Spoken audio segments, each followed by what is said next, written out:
코로나로 집에 머무는 시간이 많아지면서 자기 개발에 몰두하는 사람들도 늘고 있습니다. 특히 젊은 층에서 이런 경향이 두드러집니다. 세상을 연결하는 뉴스 브릿지. 오늘은 이민영 박사님과 함께 열품타 열풍을 알아봅니다.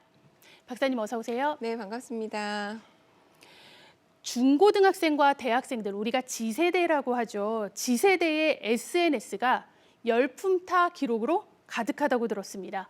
박사님, 열품타가 뭐죠?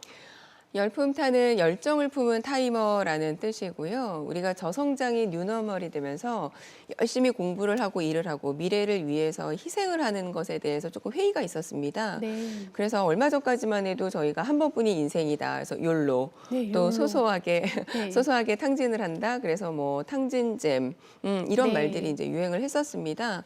그런데 얼마 전부터 갑자기 G세대 사이에서 열품타부터 시작을 해서 뭐 자기 개발을 한다거나 자기 개발을 하는 어떤 유행이 지금 불고 있거든요. 네.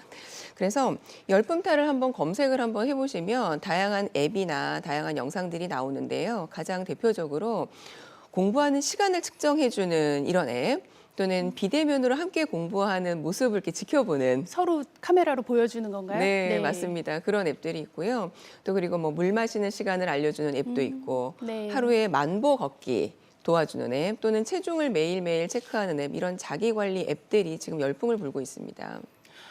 그런데 박사님, 우리가 사실 G세대라고 하면 10대, 20대잖아요. 이 나이가 한참 쉬고 싶고 또 놀고 싶고 이런 때인데요. 어쩌다가 열품타가 트렌드로 자리 잡는 걸까요?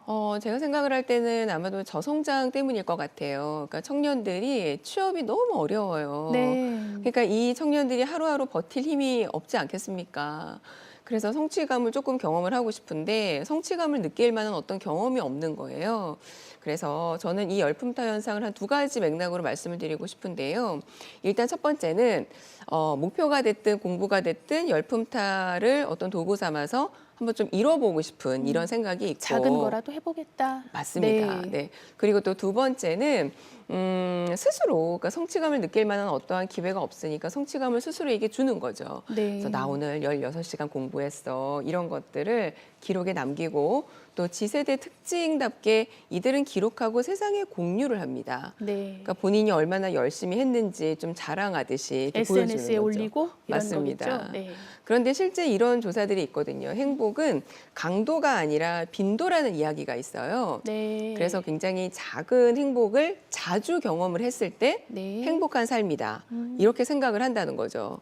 그래서 이거는 행복을 연구한 많은 연구자들의 공통된 의견이에요. 그러니까 이런 것들을 한번 보면 행복할 일이 없으니까 스스로 행복을 찾으려고 하는 건 아닌가. 네. 좀 이런 안타까운 생각이 듭니다. 그래서 뭐 소확행, 아시죠? 맞아요. 예, 네. 욜로, 네. 탕진잼. 네. 그리고 지금 우리가 얘기하고 있는 열품타 사실은 크게 다르지 않다고 생각을 합니다.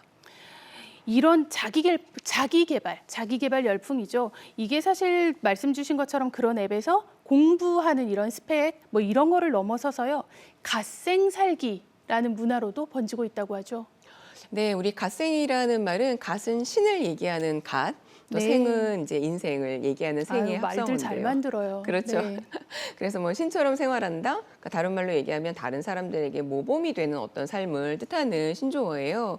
근데 우리가 재택근무를 하면서 삶이 조금 규칙에서 이제 많이 무너졌어요. 네. 그러니까 그렇다 보니까 또 코로나 블루라고 해서 우울증도 경험을 하게 되고, 그러니까 많은 사람들이 자기 관리를 해야겠다라는 욕구가 막 꿈틀대는 거죠. 네. 밖에 나가지 못하니까 운동을 하기 위해서 집에서 홈트를 한다거나 네. 아니면 9시 근무 시간에 겨우 맞춰서 일어나는 게 아니라 조금 일찍 일어나서 뭐 아침 시간을 활용을 한번 해본다거나 뭐 아니면 규칙적인 식단을 위해서 다이어트 앱을 사용한다거나 네. 그러니까 이러한 현상들이 유행이 이제 된 겁니다. 그래서 이런 루틴들을 스스로 지켜내는 삶, 자 이게 바로 갓생 이거고요. 네. 또 일상적인 생활 습관을 실천하는 모습을 기록하고 공유하면서 매일매일 어떤 작은 성취감을 느끼도록 하는 거죠.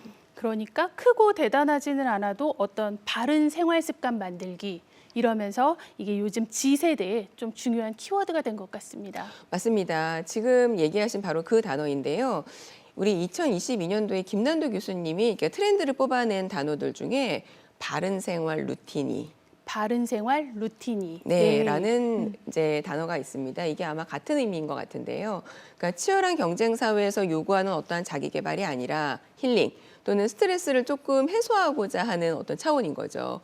그래서 왜 작은 행복을 추구한다 그래서 우리 미세행복이라는 네. 말도 이제 쓰거든요. 그래서 실제 조사를 한번 해봤더니 10명 중에 8명이 나는 매일매일 내가 지켜나가는 루틴이 있다. 그리고 또 성인 한 명은 평균적으로 1.6개 네. 의 루틴을 나는 지키고 있다. 이렇게 응답을 했습니다. 생활 속에서 계속 하는 일을 실천하고 있다라는 거겠죠. 네. 그런데요, 박사님. 한편으로는 이런 열품타, 갓생 이런 문화가 또 번아웃의 좀 다른 면 또는 번아웃을 초래하지 않을까 이런 걱정들도 좀 돼요. 네, 맞습니다. 그러니까 그 이유가 내가 루틴을 정해놓고 얘를 지켜야 한다라는 강박이 있는 거예요. 네. 그리고 또 우리 이런 게 있죠. 나는 오늘 12시간 공부했는데 비대면에서 같이 공부한 친구는 뭐 16시간을 공부했다. 네.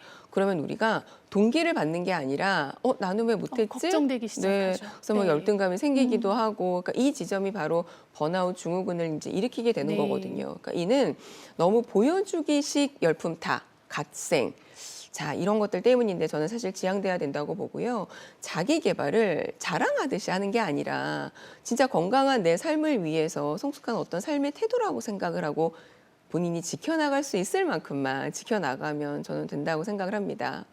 그러니까 미래의 행복보다는 현재의 삶에 또 충실하고 미래의 행복과 또 현재 삶에서의 만족감을 찾아가는 것 이게 더 중요하다고 생각이 듭니다. 네, 맞습니다. 박사님 오늘 말씀 감사합니다. 고맙습니다.